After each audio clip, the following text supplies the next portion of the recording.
PK ലേണിംഗ്സിന്റെ PYQ സീരീസിലേക്ക് സ്വാഗതം. Kerala ജോഗ്രഫിയുടെ 2021 questions ആണ് നമ്മൾ നോക്കിക്കൊണ്ടിരുന്നത്.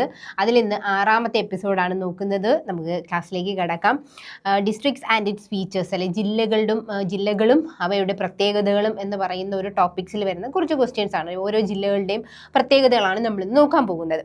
ആദ്യത്തെ ക്വസ്റ്റ്യൻ ആണ്, കേരളത്തിലെ ആദ്യത്തെ പൈതൃക ബീച്ച് ഏതെന്നാണ് ചോദിച്ചിരിക്കുന്നത്. കേരളത്തിലെ ആദ്യത്തെ പൈതൃക ബീച്ച് ഏതെന്നാണ് ചോദിച്ചിരിക്കുന്നത്. Kovalam beach, option A Kovalam, option B Varkala, option C Muzhappilangad, option D Azhikode, Munakkal, dolphin beach.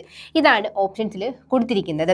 ഇതൊരു കോമൺ പ്രിലിമിനറി എക്സാം, അതായത് 10th ലെവലിൽ നടന്ന ഒരു കോമൺ പ്രിലിമിനറി എക്സാമിന് ചോദിച്ചിട്ടുള്ള ഒരു ക്വസ്റ്റ്യൻ ആണ് പൈതൃക ബീച്ച് ഏതെന്നുള്ളത്. ഇതിൽ ആൻസർ എന്ന് പറയുന്നത് option D Azhikode, Munakkal, dolphin beach ആണ്.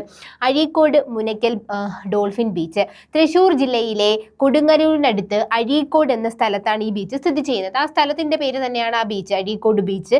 ഇത് കേരളത്തിലെ ആദ്യത്തെ പൈതൃക ബീച്ച്, ഹെറിറ്റേജ് ബീച്ച് എന്നാണ്, അല്ലെ, ആദ്യത്തെ ഹെറിറ്റേജ് ബീച്ച്. കേരളത്തിലെ ആദ്യത്തെ ഹെറിറ്റേജ് ബീച്ച് ഏതെന്ന് ചോദിച്ചു കഴിഞ്ഞാൽ അത് ഈ അഴീക്കോട് ബീച്ച് തന്നെയാണ്. മുസിരീസ് പൈതൃക പദ്ധതിയുടെ ഭാഗമായി വികസിപ്പിച്ച ഈ beach gate way of Muziris എന്നാണ് അറിയപ്പെടുന്നത്. അപ്പം നമുക്കറിയാം കൊടുങ്ങല്ലൂര് എന്ന് പറയുന്നത് പണ്ട് കാലത്ത് അറിയപ്പെട്ടിരുന്നത് മുസിരീസ് എന്നാണ്, അല്ലേ. അപ്പോൾ ഗേറ്റ് വേ ഓഫ് മുസിരീസ് എന്നറിയപ്പെടുന്നത് ഏതെന്ന് ചോദിച്ചു കഴിഞ്ഞാൽ മുസിരീസ് പൈതൃക പദ്ധതിയുടെ ഭാഗമായിട്ട് വികസിപ്പിച്ചെടുത്ത ഈ ബീച്ചിനെയാണ് ഗേറ്റ് വേ ഓഫ് മുസിരീസ് എന്ന് അറിയപ്പെടുന്നത്. ഇനി ഇതിൽ ഓപ്ഷൻസിൽ കൊടുത്തിട്ടുള്ള കോവളം ബീച്ച് നമുക്കൊക്കെ അറിയാവുന്നതാണ്, തിരുവനന്തപുരം ജില്ലയിൽ സ്ഥിതി ചെയ്യുന്ന കോവളം ബീച്ചും. വർക്കല ബീച്ചും എവിടെ തന്നെയാണ്, തിരുവനന്തപുരം ജില്ലയിലാണ്. പാപനാശം എന്നൊക്കെ അറിയപ്പെടുന്നത്, അല്ലേ, അറിയപ്പെടുന്നതാണ് ഈ വർക്കല ബീച്ച് എന്ന് പറയുന്നത്. ഭൂമിശാസ്ത്രപരമായി ഒരുപാട് വളരെ പ്രത്യേകതയുള്ളതാണ്. അപ്പോൾ നമ്മുടെ ജോഗ്രഫിയിലൊക്കെ നമ്മൾ ക്ലിഫൊക്കെ പഠിക്കുന്നതാണല്ലേ. അപ്പോൾ ഇതെല്ലാം ഉള്ള സ്ഥലമാണ് ഇത് വർക്കല ബീച്ച് എന്ന് പറയുന്നത്.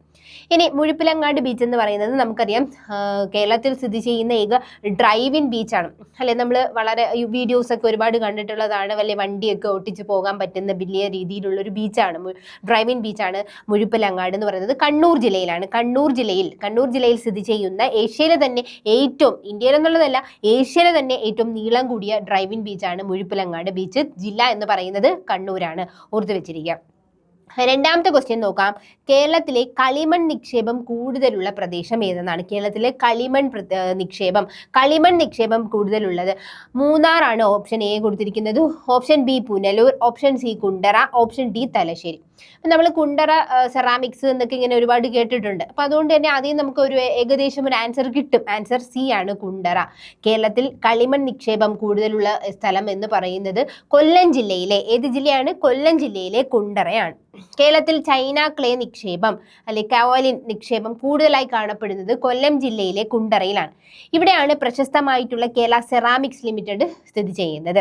തിരുവനന്തപുരം ജില്ലയിൽ മംഗലപുരം, അതുപോലെ തന്നെ തോന്നയ്ക്കൽ എന്നീ സ്ഥലങ്ങളും കളിമൺ നിക്ഷേപത്തിന്. തിരുവനന്തപുരം ജില്ലയിലും ഈ ഒരു കളിമൺ നിക്ഷേപത്തിന്റെ ഏരിയാസ് ഉണ്ട്, അതുപോലെ കൊല്ലം ജില്ലയിലുണ്ട്. ഈ കൊല്ലം ജില്ലയിലാണ് കേരള സെറാമിക്സ് ലിമിറ്റഡ് സ്ഥിതി ചെയ്യുന്നത്. എവിടെയാണ് നമ്മുടെ കുണ്ടറ സെറാമിക്സ് ലിമിറ്റഡ് സ്ഥിതി ചെയ്യുന്നത്.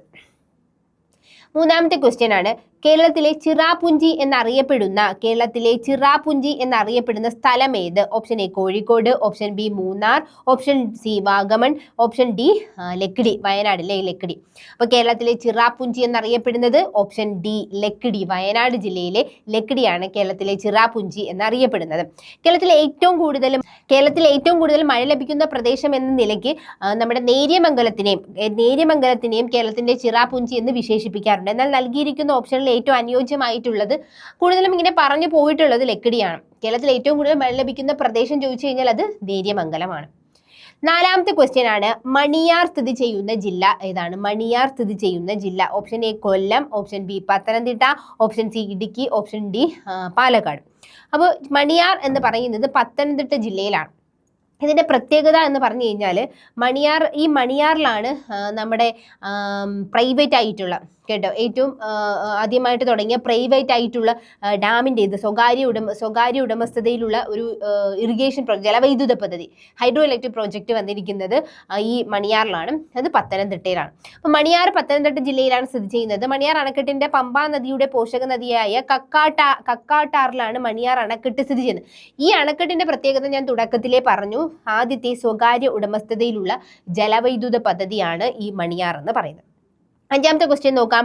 അഞ്ചുതെങ്ങ് കോട്ട സ്ഥിതി ചെയ്യുന്ന ജില്ല ഏതെന്നാണ്.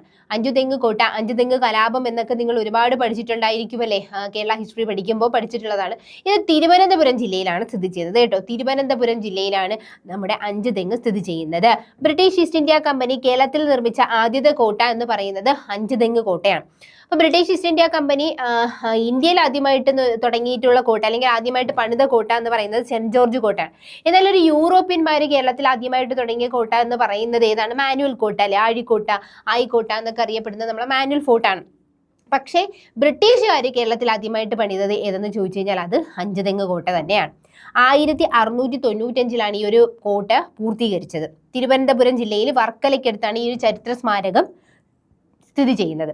ഇനി ആറ്റിങ്ങൽ റാണിയുടെ പ്രത്യേക അനുമതിയോട് കൂടിയാണ് ബ്രിട്ടീഷുകാർക്ക് ഈ ഒരു കോട്ട പണിയാനായത്. ആറ്റിങ്ങൽ റാണിയാണ് ഇവിടെ ഒരു കോട്ട പണിയാനായിട്ട് അവർക്കൊരു അനുമതി കൊടുത്തത്. അടുത്ത ക്വസ്റ്റ്യൻ, ആറാമത്തെ ക്വസ്റ്റ്യൻ ആണ്, പക്ഷിപാതാളം ഏത് ജില്ലയിലാണ് സ്ഥിതി ചെയ്യുന്നത്? അപ്പോൾ ഓരോ ജില്ലയിലെ ഓരോ പ്രദേശങ്ങളും ഒക്കെയാണ് ഈ ചോദിച്ചിരിക്കുന്നത് അല്ലെ. അപ്പൊ പക്ഷിപാതാളം എന്ന് പറയുന്നത് ഏത് ജില്ലയിലാണ് സ്ഥിതി ചെയ്യുന്നത്? പക്ഷിപാതാളം സ്ഥിതി ചെയ്യുന്നത് വയനാട് ജില്ലയിലാണ് കേട്ടോ. പക്ഷിപാതാളം വയനാട് ജില്ലയിലാണ് സ്ഥിതി ചെയ്യുന്നത്. വയനാട് ജില്ലയിൽ ബ്രഹ്മഗിരി മലനിരകളിലായിട്ടാണ് ഈ ഒരു പക്ഷിപാതാളം സ്ഥിതി ചെയ്യുന്നത്. മാനന്തവാടിക്കടുത്തുള്ള തിരുനെല്ലിയിലാണ് സ്ഥിതി ചെയ്യുന്നത്. അപൂർവ ഇനം പക്ഷികളുടെയും സസ്യജാലങ്ങളുടെയും ആവാസ ഒരു എക്കോസിസ്റ്റം ആണ് ഏതെന്ന് പറയുന്നത്. അപൂർവ ഇനമായിട്ടുള്ള പ്ലാന്റ്സും അതുപോലെ അനിമൽസിന്റെ ഒക്കെ ഒരു എക്കോസിസ്റ്റം ആണ് ഏതെന്ന് പറയുന്നത് ഈ പക്ഷിപാതാളം. ബ്രഹ്മഗിരി കുന്നുകളിലാണ്. ജില്ല ചോദിച്ചു കഴിഞ്ഞാൽ അത് വയനാടാണ്. പ്രത്യേകം പഠിച്ചു വെച്ചിരിക്കുക. ഇതുപോലെയുള്ള പ്രത്യേകമായിട്ടുള്ള കാര്യങ്ങൾ ഏതൊക്കെ ജില്ലയിലാണെന്നുള്ളത് ഏതൊരു എക്സാമിനും ചോദിക്കുന്നതാണ്. ഏഴാമത്തെ ക്വസ്റ്റ്യൻ നോക്കാം. സംസ്ഥാന വൈറോളജി ഇൻസ്റ്റിറ്റ്യൂട്ട് സ്ഥിതി ചെയ്യുന്നത് എവിടെ? സംസ്ഥാന virology institute. Options Alappuzha, option B Ernakulam, option C Thiruvananthapuram, option D തൃശ്ശൂരാണ്. അപ്പോൾ നമുക്ക് നോക്കാം. സംസ്ഥാന വൈറോളജി ഇൻസ്റ്റിറ്റ്യൂട്ട് തുടങ്ങിയത് തോന്നയ്ക്കലാണ്. അപ്പോൾ തോന്നയ്ക്കൽ എന്ന് പറയുന്നത് ആശാന്റെ അല്ലെ, ആശാൻ സ്മാരകമൊക്കെ സ്ഥിതി ചെയ്യുന്ന തോന്നയ്ക്കൽ എന്ന് പറയുന്നത് തിരുവനന്തപുരം ജില്ലയിലാണ്. ഓപ്ഷൻ സി തിരുവനന്തപുരം ജില്ലയിലാണ്. അത് പ്രത്യേകിച്ച് ഓർത്ത് വെച്ചിരിക്കുക. കേരള സംസ്ഥാന virology institute of advanced virology IAV സ്ഥിതി ചെയ്യുന്നത് തിരുവനന്തപുരം ജില്ലയിലെ തോന്നയ്ക്കലിലാണ്. തിരുവനന്തപുരത്ത് തോന്നയ്ക്കലിലെ ബയോ 360 ലൈഫ് സയൻസ് പാർക്കിലാണ് ഈ ഒരു സ്ഥാപനം പ്രവർത്തിക്കുന്നത് കേട്ടോ. അതായത് ബയോ 360 ലൈഫ് സയൻസ് പാർക്ക് അത് തോന്നയ്ക്കലാണ്. അവിടെയാണ് ഈ ഒരു institute of advanced virology IAV എന്നറിയപ്പെടുന്ന ഈ ഒരു ഇൻസ്റ്റിറ്റ്യൂട്ട് സ്ഥിതി ചെയ്യുന്നത്. നാഷണൽ ഇൻസ്റ്റിറ്റ്യൂട്ട് ഓഫ് വൈറോളജിയുടെ കേരളത്തിലെ യൂണിറ്റ് എന്ന് പറയുന്നത് ആലപ്പുഴയിലെ ആലപ്പുഴ മെഡിക്കൽ കോളേജിന്റെ ക്യാമ്പസിനുള്ളിലാണ് വരുന്നത്. അപ്പോൾ ഇത് തോന്നയ്ക്കലാണ് വരുന്നത്. ഇത് NIV ആണ്. NIV സ്ഥിതി ചെയ്യുന്നത്, നാഷണൽ ഇൻസ്റ്റിറ്റ്യൂട്ട് ഓഫ് വൈറോളജി സ്ഥിതി ചെയ്യുന്നത് ആലപ്പുഴ ജില്ലയിലാണ്. പൂനെ ആസ്ഥാനമായി പ്രവർത്തിക്കുന്ന ICMR Indian council of medical research national institute of വൈറോളജിയുടെ കീഴിലുള്ള ഒരു ഫീൽഡ് യൂണിറ്റ് ആണ് ഇത്. ഓക്കെ, അപ്പൊ നാഷണൽ ഇൻസ്റ്റിറ്റ്യൂട്ട് ഓഫ് വൈറോളജിയുടെ കീഴിലുള്ള ഒരു ഫീൽഡ് യൂണിറ്റ് ആണ് national institute of virology Alappuzha ജില്ലയിൽ അവിടുത്തെ മെഡിക്കൽ കോളേജ് ക്യാമ്പസിനുള്ളിൽ സ്ഥിതി ചെയ്യുന്നത്. ഇനി എട്ടാമത്തെ ക്വസ്റ്റ്യൻ ആണ്, കേരള സംസ്ഥാനത്തെ ആദ്യത്തെ സമ്പൂർണ്ണ വിള ഇൻഷുറൻസ് ജില്ല ഏതെന്നാണ് ചോദിച്ചിരിക്കുന്നത്. ആൻസർ സി ആണ്. ആൻസർ സി ആണ്. ഏതാണ്? നമ്മുടെ കാസർഗോഡ്. വിള ഇൻഷുറൻസ് ജില്ല കാസർഗോഡാണ്. Answer C Kasaragod. 2020 ജനുവരി 9 അന്നത്തെ കൃഷി വകുപ്പ് മന്ത്രിയായിട്ടുള്ള VS സുനിൽകുമാർ ആണ്. ഏത് വർഷമാണ്? 2020 കൊറോണയുടെ ഒക്കെ ടൈമിൽ. ആ സമയത്താണ് കാസർഗോഡിനെ സമ്പൂർണ്ണ വിള ഇൻഷുറൻസ് ജില്ലയായിട്ട് ഔദ്യോഗികമായിട്ട് കാർഷിക മന്ത്രി പ്രഖ്യാപിക്കുന്നത്. ഇനി കേരളത്തിലെ നെല്ലറ എന്നറിയപ്പെടുന്ന ജില്ല എന്ന് ചോദിച്ചു കഴിഞ്ഞാൽ അത് പാലക്കാടാണ്. അതുപോലെ തന്നെ കേരളത്തിലെ ആദ്യത്തെ സമ്പൂർണ്ണ ബാങ്കിങ് ജില്ല ചോദിച്ചു കഴിഞ്ഞാലും അത് പാലക്കാട്. അപ്പോൾ പാലക്കാടിന്റെ പ്രത്യേകതയാണ്. അപ്പോൾ വിള ഇൻഷുറൻസ് ജില്ല ചോദിച്ചു കഴിഞ്ഞാൽ അത് കാസർഗോഡാണ്. കേരളത്തിലെ ആദ്യത്തെ പോസ്റ്റ് ഓഫീസ് സ്ഥാപിതമായത് ആലപ്പുഴ ജില്ലയിലാണ്. കേരളത്തിലെ ആദ്യത്തെ IT പാർക്കായിട്ടുള്ള ടെക്നോ പാർക്ക് സ്ഥിതി ചെയ്യുന്നത് തിരുവനന്തപുരം ജില്ല. അപ്പോൾ ഓരോ ജില്ലയിലെയും ഓരോരോ പ്രത്യേകതകളാണ് ഈ കൊടുത്തിരിക്കുന്നത്. ടെക്നോ പാർക്ക് തിരുവനന്തപുരം, കേരളത്തിലെ ആദ്യത്തെ പോസ്റ്റ് ഓഫീസ് ആലപ്പുഴ, സമ്പൂർണ്ണ ബാങ്കിങ് ജില്ല കേരളത്തിന്റെ നെല്ലറ എന്നറിയപ്പെടുന്നത് പാലക്കാട്. വിള ഇൻഷുറൻസിന്റെ ആണെങ്കിൽ അത് ഏതാണ്? കാസർഗോഡാണ്. ഓർത്തു വെച്ചിരിക്കാം. ഒൻപതാമത്തെ ക്വസ്റ്റ്യൻ ആണ്, കേരളത്തിലെ ആദ്യത്തെ ഓപ്പൺ സർവകലാശാല, ഓപ്പൺ യൂണിവേഴ്സിറ്റി സ്ഥിതി ചെയ്യുന്നത് എവിടെ? ഓപ്പൺ യൂണിവേഴ്സിറ്റി സ്ഥിതി ചെയ്യുന്നത് എവിടെയാണെന്നുള്ളത്, ഏത് ജില്ലയിലാണെന്നുള്ളത്? തിരുവനന്തപുരം, കൊല്ലം, എറണാകുളം, കോട്ടയം. ഇതിൽ ഏതാണ് ഓർത്ത് നോക്കിക്കേ? കൊല്ലം ജില്ലയിലാണ് അല്ലെ. കൊല്ലം ജില്ല. ആൻസർ ബി കൊല്ലം ജില്ലയിലാണ് ആദ്യത്തെ ഓപ്പൺ യൂണിവേഴ്സിറ്റി സ്ഥിതി ചെയ്യുന്നത്. കേരളത്തിലെ ആദ്യത്തെ ഓപ്പൺ സർവകലാശാലയായിട്ടുള്ള ശ്രീനാരായണ ഗുരു ഓപ്പൺ സർവകലാശാല കൊല്ലം ജില്ലയിലാണ് സ്ഥിതി ചെയ്യുന്നത്. ഔദ്യോഗിക ഉദ്ഘാടനം നടന്നത് 2020 ഒക്ടോബർ 2 ഗാന്ധി ജയന്തി ദിനത്തിലാണ് ഇത് നടന്നിട്ടുള്ളത്. ഇനി തിരുവനന്തപുരത്ത് കേരള സർവകലാശാല APJ അബ്ദുൽ കലാം സാങ്കേതിക സർവകലാശാല, അതായത് KTU കേരള ടെക്നിക്കൽ യൂണിവേഴ്സിറ്റി സ്ഥിതി ചെയ്യുന്നത് തിരുവനന്തപുരം ജില്ലയിലാണ്. ഇതിൽ APJ Abdul Kalam technical university എന്നാണ് ഇത് അറിയപ്പെടുന്നത്. അപ്പോൾ അത് ഓർത്തു വെച്ചിരിക്കുക. 2020 ഒക്ടോബർ 2-ന്, അതായത് ഗാന്ധി ജയന്തിയുടെ ആ ഒരു ദിവസം ഓർത്താൽ മതി. അല്ലെങ്കിൽ ഗാന്ധി ജയന്തി 2020 ഒക്ടോബർ 2-ന് ഉദ്ഘാടനം ചെയ്തതാണ് ഏതെന്ന് പറയുന്നത് ഓപ്പൺ യൂണിവേഴ്സിറ്റി. കേരളത്തിലെ ആദ്യത്തെ ഓപ്പൺ യൂണിവേഴ്സിറ്റി കൊല്ലം ജില്ലയിലാണ്. എറണാകുളം നോക്കുവാണെങ്കിൽ നമുക്ക് കുസാറ്റ് അല്ലെ, കേരള അത് കൊച്ചി ശാസ്ത്ര സാങ്കേതിക യൂണിവേഴ്സിറ്റി, സയൻസ് ആൻഡ് ടെക്നോളജിയുടെ യൂണിവേഴ്സിറ്റി, ശ്രീ ശങ്കരാചാര്യയുടെ സംസ്കൃത യൂണിവേഴ്സിറ്റിയൊക്കെ സ്ഥിതി ചെയ്യുന്നത് എറണാകുളം ജില്ലയിലാണ്. കോട്ടയം ജില്ലയിലാണ് മഹാത്മാഗാന്ധി യൂണിവേഴ്സിറ്റി സ്ഥിതി ചെയ്യുന്നത്. നമുക്ക് അടുത്തത് 10ാമത്തെ ക്വസ്റ്റ്യൻ നോക്കാം. Consider the following: Idukki, Wayanad, Pathanamthitta, Alappuzha. Which of the above districts are reported negative growth rate in Kerala as per the 2011 census? നമുക്ക് അടുത്ത സെൻസസ് നടക്കാൻ പോവുകയാണ്. ഇത് 2011 സെൻസസിൽ നെഗറ്റീവ് ഗ്രോത്ത് കാണിച്ചിട്ടുള്ള ജില്ലകൾ ഏതെന്നാണ് കൊടുത്തിരിക്കുന്നത്. ഇതിൽ ഓപ്ഷൻ ഇടുക്കി, വയനാട്, പത്തനംതിട്ട, ആലപ്പുഴയാണ് കൊടുത്തിരിക്കുന്നത്. നമുക്കറിയാം പത്തനംതിട്ട എന്തായാലും ഉള്ളതാണ് അല്ലേ, പത്തനംതിട്ട ഉള്ളതാണ്. അതുപോലെ ഇടുക്കിക്കും കേട്ടോ. ആൻസർ എന്ന് പറയുന്നത് B ആണ്, 1 and 3, Idukki and Wayanad. According to the 2011 census, the Pathanamthitta and Idukki were the two districts in Kerala to record a decrease in population compared to 2001. 2001-നെ അപേക്ഷിച്ച് 2011 ആയപ്പോഴത്തേക്കും ഒരു നെഗറ്റീവ് ഗ്രോത്തിലേക്ക് പോയിട്ടുള്ള 2 ജില്ലകളാണ് ഇടുക്കിയും പത്തനംതിട്ടയും. മലപ്പുറമാണ് അതിലെ ഹയസ്റ്റ് ഗ്രോത്ത് റേറ്റ് എന്ന് പറയുന്നത്. ഏറ്റവും കൂടുതൽ ഗ്രോത്ത് റേറ്റ് വരുന്നത് മലപ്പുറം ജില്ലയ്ക്കാണ്. 11ാമത്തെ ക്വസ്റ്റ്യൻ നോക്കാം.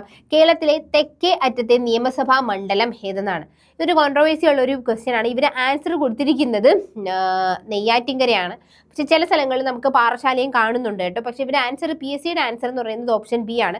അതായത് നമ്മൾ അക്ഷാംശം നോക്കുമ്പോൾ, ലാറ്റിറ്റ്യൂഡ്സ് നോക്കുമ്പോൾ പരിശോധിക്കുമ്പോൾ കേരളത്തിന്റെ ഏറ്റവും തെക്കേ അറ്റത്തുള്ള നിയമസഭാ മണ്ഡലം നെയ്യാറ്റിൻകര തന്നെയാണ്. അത് തന്നെയാണ് PSCയും ആൻസർ കൊടുത്തിരിക്കുന്നത് കേട്ടോ. ആൻസർ B ആണ്, നെയ്യാറ്റിൻകര. അതാണ് ആ ഒരു മാപ്പിലും നന്നായിട്ട് കൊടുത്തിട്ടുണ്ട്. 12ാമത്തെ ക്വസ്റ്റ്യൻ ആണ്. ബാണാസുര സാഗർ ഡാം സ്ഥിതി ചെയ്യുന്നത് എവിടെ, ഏത് ജില്ലയിലാണ് എന്നുള്ളതാണ്. ഇടുക്കി, കാസർഗോഡ്, പാലക്കാട്, വയനാട്. ബാണാസുര സാഗർ ഡാം സ്ഥിതി ചെയ്യുന്നത് വയനാട് ജില്ലയിലാണ്. നേരത്തെ നമ്മൾ പക്ഷിപാതാളമൊക്കെ നോക്കിയ നമ്മുടെ വയനാട് ജില്ലയിലാണ് ഇത് സ്ഥിതി ചെയ്യുന്നത്. ബാണാസുര സാഗർ ഡാം സ്ഥിതി ചെയ്യുന്നത് വയനാട് ജില്ലയിലെ കൽപ്പറ്റയ്ക്കടുത്തുള്ള പടിഞ്ഞാറത്തറയിലാണ് ഈ ഒരു അണക്കെട്ട് സ്ഥിതി ചെയ്യുന്നത്. ഇന്ത്യയിലെ ഏറ്റവും വലിയ മണ്ണണക്കെട്ട്, അതായത് എർത്ത് ഡാം, അതാണ് ഇതിന്റെ ഏറ്റവും വലിയ പ്രത്യേകത. ഇന്ത്യയിലെ തന്നെ ഏറ്റവും വലിയ എർത്ത് ഡാം ചോദിച്ചു കഴിഞ്ഞാൽ അത് വയനാട് ജില്ലയിലെ ബാണാസുര സാഗർ ഡാം ആണ്. ഏഷ്യയിലെ 2ാമത്തെ വലിയ മണ്ണണക്കെട്ട്, അതായത് ഇന്ത്യയിലെ ആദ്യത്തെ ആണെങ്കിൽ ഏഷ്യയിലെ 2ാമത്തെയാണ്. കബനി നദിയുടെ പോഷക നദിയായ കരമനത്തോടിന് കുറുകെയാണ് ഇത് നിർമ്മിച്ചിരിക്കുന്നത്. ഇത് പലതവണ എക്സാമിന് ചോദിച്ചിട്ടുള്ളതാണ് കേട്ടോ. കരമനത്തോട് എന്നുള്ള ലെവലിൽ വരെ ക്വസ്റ്റ്യൻ ചോദിച്ചിട്ടുണ്ട്. കബനി നദിയുടെ പോഷക നദിയായിട്ടുള്ള കരമനത്തോടിലാണ് ഈ ഒരു അണക്കെട്ട് നിർമ്മിച്ചിരിക്കുന്നത്, ഓർത്ത് വെച്ചിരിക്കാം. 13ാമത്തെ ക്വസ്റ്റ്യൻ ആണ്. ഇന്ത്യയിലെ ആദ്യത്തെ ഇക്കോ ടൂറിസം കേന്ദ്രം സ്ഥിതി ചെയ്യുന്നത് എവിടെയെന്നാണ് ചോദിച്ചിരിക്കുന്നത്. ഇന്ത്യയിലെ ആദ്യത്തെ എക്കോ ടൂറിസം കേന്ദ്രം എന്ന് പറയുന്നത് options A Thenmala, option B Eravikulam, option C silent Valley, option D തേക്കടിയാണ് കൊടുത്തിരിക്കുന്നത്. നമുക്ക് എല്ലാവർക്കും അറിയാവുന്നതല്ലേ, എക്കോ ടൂറിസം എന്ന് കേൾക്കുമ്പോൾ തന്നെ നമ്മുടെ മനസ്സിൽ വരുന്നത് കൊല്ലം ജില്ലയിലെ തെന്മല തന്നെയാണ്.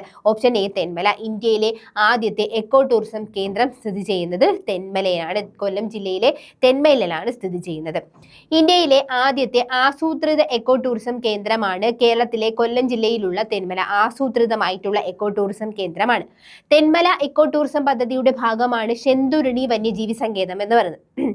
അപ്പൊ നമുക്കറിയാം ശെന്തുരുണി വന്യജീവി സങ്കേതമൊക്കെ നമ്മൾ മുന്നേ നോക്കിയിട്ടുണ്ടല്ലേ. ഒരു ഗ്ലൂട്ടാ ട്രാവൻകൂറിക്ക എന്ന് പറയുന്ന ആ ഒരു മരത്തിന്റെ പേരിൽ അറിയപ്പെടുന്ന ഇതാണ് നമ്മുടെ ശെന്തുരുണി വന്യജീവി സങ്കേതം, ഒരു വൈൽഡ് ലൈഫ് സാങ്ച്വറി. ഈ നമ്മുടെ എക്കോ ടൂറിസം പദ്ധതി, അതായത് ഈ ആസൂത്രിത എക്കോ ടൂറിസം കേന്ദ്രത്തിന്റെ ഭാഗമായിട്ടാണ്, അല്ലെ എക്കോ ടൂറിസം പദ്ധതിയുടെ ഭാഗമായിട്ടാണ് ഏതുള്ളത്, ശെന്തുരുണി വന്യജീവി സങ്കേതമുള്ളത്. പിന്നെ നമുക്കെല്ലാം അറിയാവുന്നതാണ് തെന്മല ഡാം എന്ന് പറയുന്നത്. അതായത് കല്ലട നദിക്ക് കുറുകെയുള്ള തെന്മല, അതായത് പരപ്പാർ, ആ ലെവലും മുമ്പൊക്കെ എക്സാമിന് ക്വസ്റ്റ്യൻ ചോദിച്ചിട്ടുണ്ട് കേട്ടോ. നമുക്കിപ്പോൾ തെന്മല ഡാം എന്ന് പറയുമ്പോൾ കല്ലട നദിക്ക് കുറുകെ എന്ന് മാത്രമാണ് അറിയാൻ പറ്റുന്നത്. പക്ഷേ ഈ പരപ്പാർ എന്നുള്ള ലെവലിലും ക്വസ്റ്റ്യൻ ചോദിച്ചിട്ടുണ്ട്. കല്ലട നദിക്ക് കുറുകെ തെന്മല പരപ്പാർ അണക്കെട്ട് നിർമ്മിച്ചിരിക്കുന്നത്. ഇത് കേരളത്തിലെ 2ാമത്തെ വലിയ ജലസേചന പദ്ധതിയാണ്. അപ്പൊ കേരളത്തിലെ 2ാമത്തെ വലിയ ജലസേചന പദ്ധതിയാണ് എന്ന് പറയുന്നത് തെന്മല ഡാമിൽ സ്ഥിതി ചെയ്യുന്നത്. കല്ലട നദിക്ക് കുറുകെയുള്ള പരപ്പാർ, അവിടെയാണ് സ്ഥിതി ചെയ്യുന്നത് എന്നുള്ളത് ഓർത്ത് വെച്ചിരിക്കുക. ഓപ്ഷൻ A ആണ് ആൻസർ. 14ാമത്തെ ക്വസ്റ്റ്യൻ ആണ്. കേരളത്തിലെ ശുദ്ധജല തടാകങ്ങളാണ് ചുവടെ നൽകിയിരിക്കുന്നത്. ഇവയിൽ വ്യത്യസ്ത പുലർത്തുന്ന തടാകം ഏതാണെന്നുള്ളതാണ് ചോദിച്ചിരിക്കുന്നത്. മാനാഞ്ചിറ, ശാസ്താംകോട്ട, പൂക്കോട്, വെള്ളായണി. അപ്പൊ ഇതെല്ലാം എന്താണ് ശുദ്ധജല തടാകങ്ങളാണ്. ഇപ്പൊ ശാസ്താംകോട്ട എന്ന് പറഞ്ഞാൽ കേരളത്തിലെ ഏറ്റവും വലിയ ശുദ്ധജല തടാകമാണ്. ഏറ്റവും വലുതാണ് ഏതെന്ന് പറയുന്നത് ശാസ്താംകോട്ട. ഇനി ഇതിൽ തന്നെ വെള്ളായണി ചോദിച്ചു കഴിഞ്ഞാലോ, വെള്ളായണിയുടെ പ്രത്യേകത എന്ന് പറയുന്നത് വെള്ളായണി സതേൺ മോസ്റ്റ് ആണ് വെള്ളായണി. പൂക്കോട് ചോദിച്ചു കഴിഞ്ഞാൽ അത് നോർത്തേൺ മോസ്റ്റ് ആണ്. പൂക്കോട് എന്ന് പറയുന്നത് നമ്മുടെ വയനാട് ജില്ലയിലാണ് സ്ഥിതി ചെയ്യുന്നത്. വയനാട് ജില്ലയിലെ പൂക്കോട് നോർത്തേൺ മോസ്റ്റ് ആയിട്ട് വരുന്ന ഫ്രഷ് വാട്ടർ ലേക്കാണ്.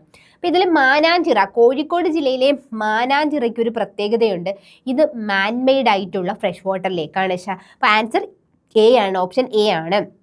ശാസ്താംകോട്ട കൊല്ലം ജില്ല, പൂക്കോട് വയനാട് ജില്ല, വെള്ളായണി തിരുവനന്തപുരം എന്നിവ പ്രകൃതിദത്തമായിട്ടുള്ള ശുദ്ധജല തടാകങ്ങളാണ്.